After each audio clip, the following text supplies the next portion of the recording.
On Tuesday, we had this mass shooting in Georgia where this guy targeted salons, massage parlors, and killed 8 people, most of whom were Asian women. And immediately the fight becomes, online. Well, first there was the response and just the at its face belief and the understanding that this man was probably targeting these women out of some type of racial animus, but also, out of some type of, these were massage parlors, there was an assumption that he was seeking, sexual services here, and that perhaps, so there began a fight brewing. Is this an incel killer, or is this a racially motivated mass shooting? This is the type of stuff we fight about in America, people, in the year 2021. Is the mass shooting racially motivated? Is it sexually motivated? I think a point can be made, an argument can be made, that it could be both at the same time. This guy could definitely have, be some type of a racist, also be sexually frustrated. I'm in Santa Maria, California, which is North Santa Barbara County. Famously, we had the famous incel killer. What was his name? Elliot Rogers, who posted to YouTube, as I am right now, but he posted creepy videos to YouTube announcing why he was going to kill people, and it was because he believed he was owed sex, by women, and they weren't giving it to him, so he was going to shoot them. So he's going to kill as many people as he could. So that's Elliot Rogers, and he has kind of been this, beacon in the incel movement of angry men who feel entitled to sex from women, and who, if they don't get it, they feel justified in murdering people. So the man was apprehended. He was detained. Man charged killing 8 people at Georgia massage parlors. And it got really weird because of some of what law enforcement said. But let's just get through the main story here. A white gunman was charged Wednesday with killing 8 people at 3 Atlanta area massage parlors, an attack that sent terror through the Asian American community, which has increasingly been targeted during the coronavirus pandemic. I titled this video "Stop Asian Hate" because I absolutely believe that. I stand in solidarity with all Americans of Asian descent. Hate crimes against Asian Americans have skyrocketed over the last year. And I think it's pretty clear why, but I'll get to more of that later. A day after the shootings, investigators were trying to unravel what might have compelled 21-year-old Robert Aaron Long to commit the worst mass killing in the U.S. in almost 2 years. So keep in mind, our mass shootings haven't been as bad for this long because of the lockdown, because of coronavirus lockdowns. Long told the police that Tuesday's attack was not racially motivated. He claimed to have, quote, a sex addiction, and authorities said he apparently lashed out at what he saw as sources of temptation. But those statements spurred outrage and widespread skepticism, given the locations that 6 of the 8 victims were women of Asian descent. The shootings appeared to be at the, quote, intersection of gender-based violence, misogyny, and xenophobia, said State Representative B. Nguyen, the first Vietnamese American to serve in the Georgia House and a frequent advocate for women and communities of color. Atlanta Mayor Keisha Lance Bottoms said that regardless of the shooter's motivation, it is unacceptable, it is hateful, and has to stop. So, I find this argument that, this guy, why does everybody have to make everything about race? This guy was an incel. He was sexually frustrated. I'm sorry, but the fetishization of Asian women by Western men has a long, racist, racially motivated history. I mean, has anybody ever listened to opera Puccini, the opera Madame Butterfly? It's about an American...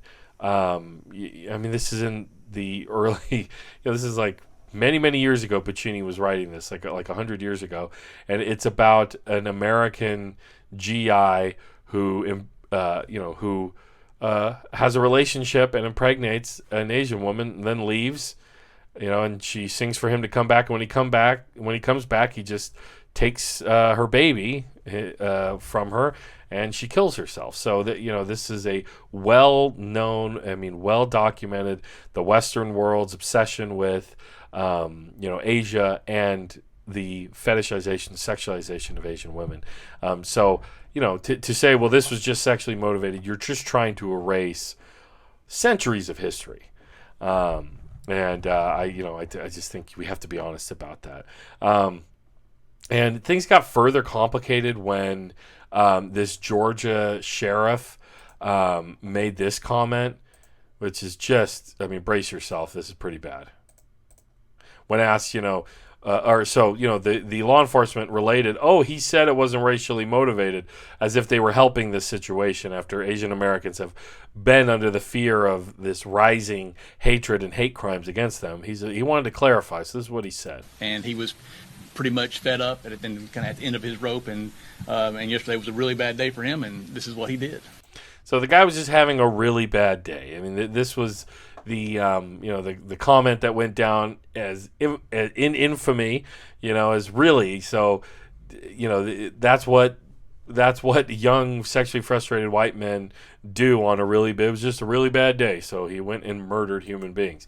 And then of course this same sheriff was found, the Georgia sheriff who said white domestic terrorists just had a bad day after murdering 8 people, exposed on Facebook for pushing racist anti-Asian messages himself.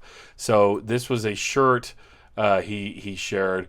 I got this shirt, COVID-19 imported virus from China.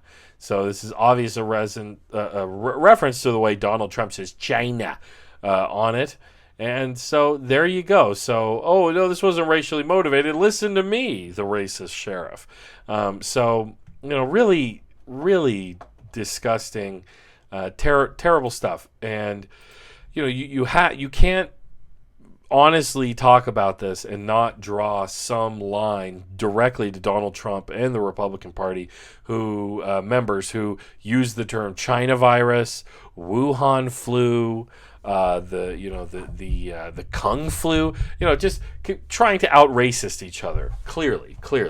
I find it absolutely disgusting and despicable. And now they're just all like, well, what does this have anything to do with it? No, what? We didn't have it. What did that? That's not, I don't know what you're talking about. And there's debate over this in Georgia. The Georgia shootings could test state new hate crime laws as debate rages over suspects' motive. Again, I don't see how you can argue otherwise. Why in the world are we taking this guy's word for it? No, this one didn't have anything to do with race. It was because I have a sex addiction. Look at that. Immediately, as trying to displace his blame. Well, it's an addiction. We always see when when celebrities get caught cheating or doing some crazy thing, it's, well, I have an addiction. Roseanne Barr, when she went on a racist tirade, I was on these pills, and I was on Xanax or whatever, so it made me racist. So let's see. So the first of, appeared to play down the racial dimensions of a rampage that claimed the lives of 6 women of Asian descent. This is after authorities in Cherokee County did this. Sheriff's office spokesman had said the suspect was having a bad day, indicated sex addiction, not race. Those remarks were sharply challenged on Thursday by Asian American community leaders, who denounced them as an attempt to protect the shooter, as well as by Democratic politicians and law enforcement experts. The spokesman, Captain Jay Baker, was removed from the case Thursday. That's what happened to this guy, as he expressed regret over his choice of words. Does he regret the shirts? I don't know. Let's see. Our investigation is looking at everything, said Atlanta Deputy Police Chief Charles Hampton Jr. Nothing is off the table. The killings came amid a national surge in anti-Asian violence has coincided with the global spread of the coronavirus pandemic that former President Donald Trump and his followers derisively described as the Chinese virus or the Kung flu. It's just insane. What was Tuesday? Tuesday was the 16th. Guys. So what happened on the 17th in San Francisco? This Korean woman was attacked on the street Elderly Asian woman fights back attacker after being assaulted. A 30-year-old white guy attacked this woman, and here he is. He's blood coming from his mouth. She put him in a stretcher. But why did she even have to do that? I'm glad she did. But why should this woman waiting for a bus have to be ready to find a stick to defend her own life from, random white guy number 5,337?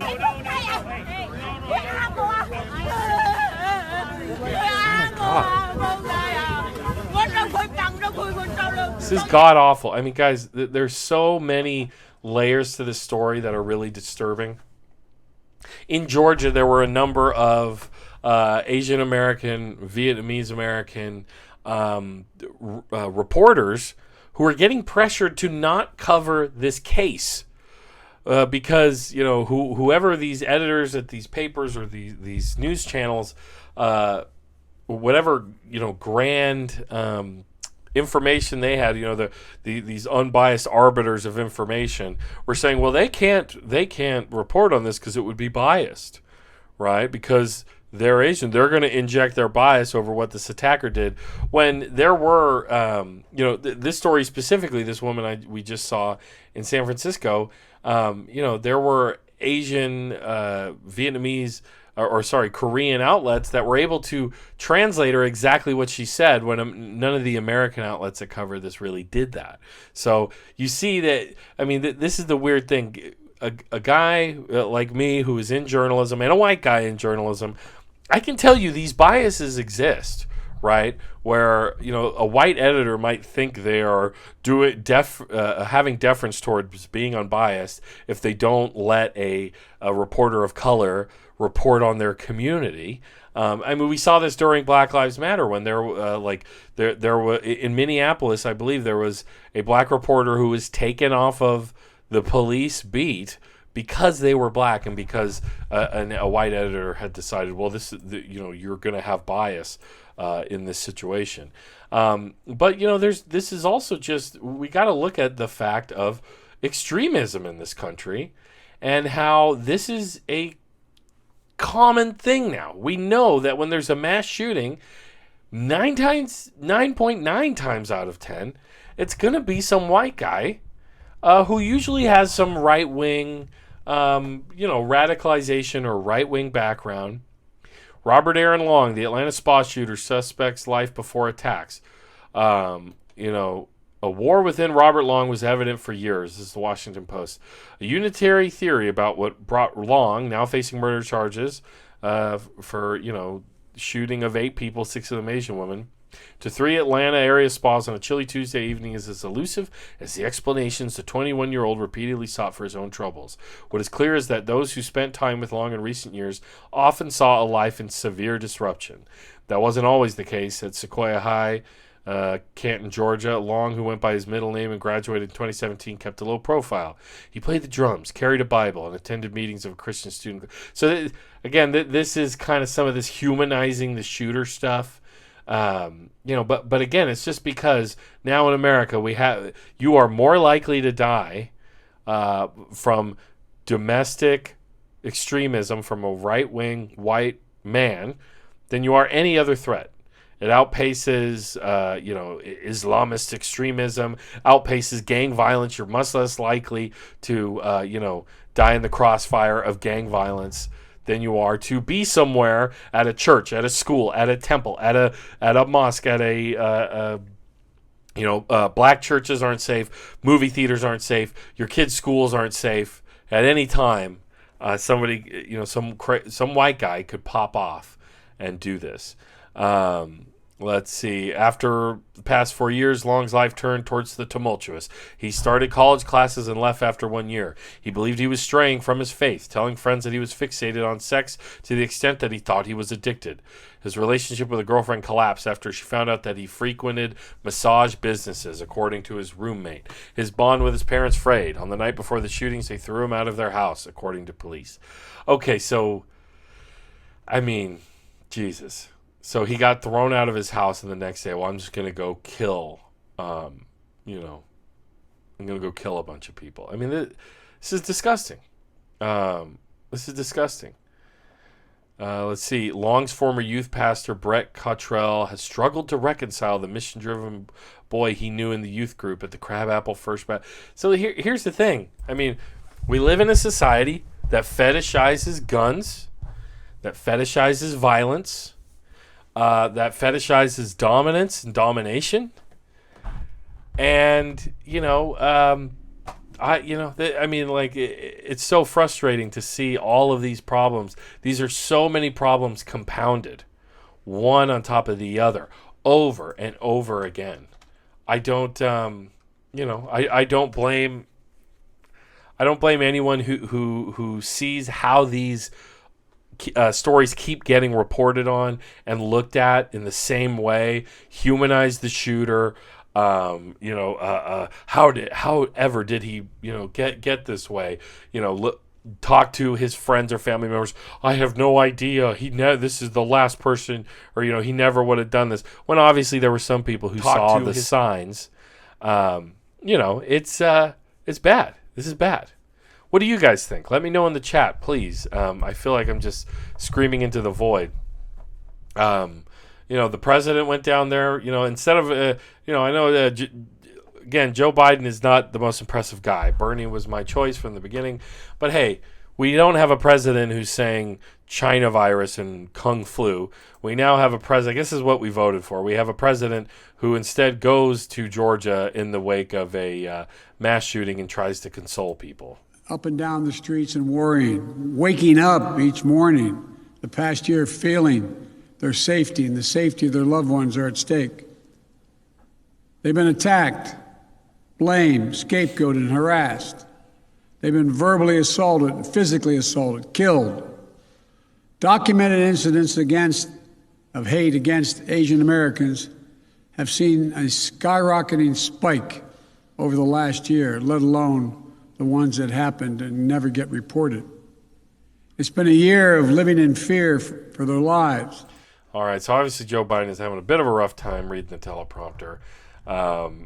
He's, again, this is the guy this is the choice we were given, and that's what we went with. Keep in mind, this is, I'm not excited about Biden. I don't like Biden. I don't love him. He is, he's just a guy, right?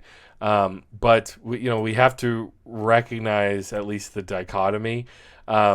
So we have a mass shooting, obviously racially motivated, racist cops making the argument, no, it's about sex. That doesn't have anything to do with race, right? So our elderly, not all there completely president, Joe Biden heads that way to say nice things, console people.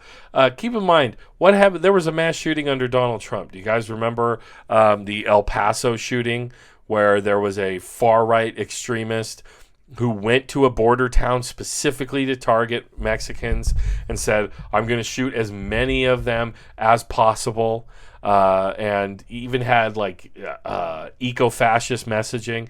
And what did Trump do? He went and he visited, and he said, oh, this is very bad. We're going to, he's totally unable to deal with that situation in a similar way that Joe Biden does. Again, Joe Biden's struggling to read from the teleprompter. But this was what Trump did. Everybody remember this? This baby was orphaned by the mass shooting, right? Trump, the guy who ran on building a wall on the U.S.-Mexico border, went to a border town and insisted on they had actually left and discovered there was a baby they could get a photo with, returned back, demanded they see the baby. Melania held the baby, and they smiled with and Trump did the thumbs up. Okay? I mean, so guys, I don't know if the mass shooting, the racially motivated mass shooting problem is going to get worse. I don't have the answers on that. Obviously, Trump supporters are upset. And, again, this guy probably, who knows who knows what, if he was a Trump supporter, the shooter in Georgia. I'm just, with as broad a brush, and again, this is a broad brush situation. The right wing, is where you're going to find.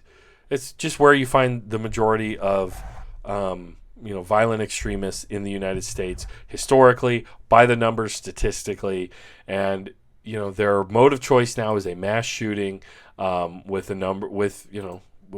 whatever they may be targeting. They might be mad at women and they hate women. Elliot Rogers, like an hour drive from where I live, shooting, college girls in Isla Vista. Also murdered his Asian roommates. His stabbed his roommates to death who were Asian American. Before he went out looking for women to shoot, going to a sorority house.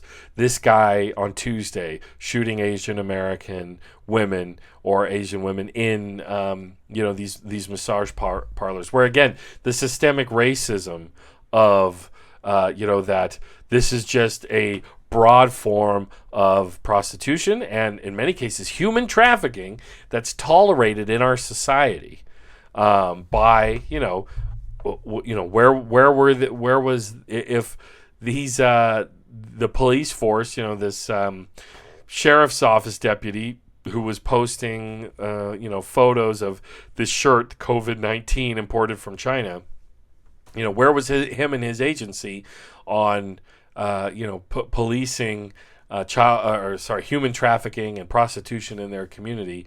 So again, there's so many layers to this stuff. When we're talking about the problem of mass shooting, racial violence in the United States, we're talking about a bunch of things all at the same time, because it truly is systemic. And, it's dark, man. This is dark. This is the society we live in. And, you see, I believe this looks like, is this Georgia State Senator Stephanie Chang? Wait, let's find out.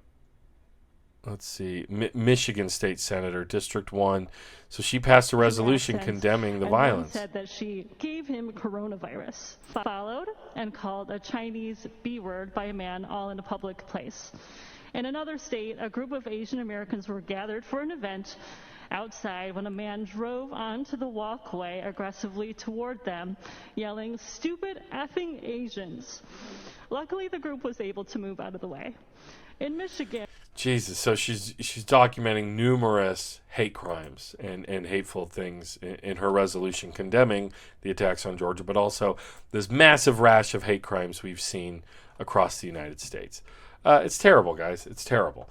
Darkhood 88, Biden wasn't my guy either, but nice to have a leader show some empathy. I mean, there were literally people who voted for Biden on that. Like, oh, he seems like more of a decent human being. That's how low the bar is in America. Is like, oh, this guy seems less like a total sociopath than that guy. Oh my God, I forgot they did that in El Paso. Trump and the baby, not the shooting. Yeah. I mean, there you go. There you go. This is just... this is the country we live in. Drew Rice, wealth for the 99%. It's almost like media, CNN and Fox fear-mongering about China hasn't helped. Oh, absolutely. Fear-mongering about China as this, this is all economics, right? The competitiveness China has had with us, under... with their, state capitalism. It's not quite communism, folks. They're engaged in state capitalism. And, just the number of stories of China is, the new scary this and that. And it's always illustrated with, like a red dragon wrapped around the planet Earth, like China is, and this is all because the American empire is being challenged economically. When, the rest of the world looks at America, as the possible, what this community suffered and what communities of color suffer around the United States at any time, a white guy could snap and come and shoot us and try to kill us. The rest of the world deals with that. At any time, this country of crazy white guys could snap and invade our country at any time, right? I mean, it's it's a loose metaphor I'm doing, but of course. Oh, and then this. I mean, here's a good point. This reductress story. This Asian American woman has been having a year of bad days without committing any hate crimes. So the bar is set so low in so many ways, right? Good point, Drew. Guys, go check out Wealth for the 99% with Drew Rice. He's giving you personal wealth advice, management advice from a left perspective. And go give him a sub if you can, if you haven't already. But then there was one last thing I wanted to show you guys. I really love this this TikToker. She is a vegan Korean chef, or sorry, she's like a lawyer. She's a lawyer, but she's an amazing chef. When you're a vegan, you pretty much have to become some kind of a chef to feed yourself and live, right? Because there's meat and animal products in just about everything if you want to eat out.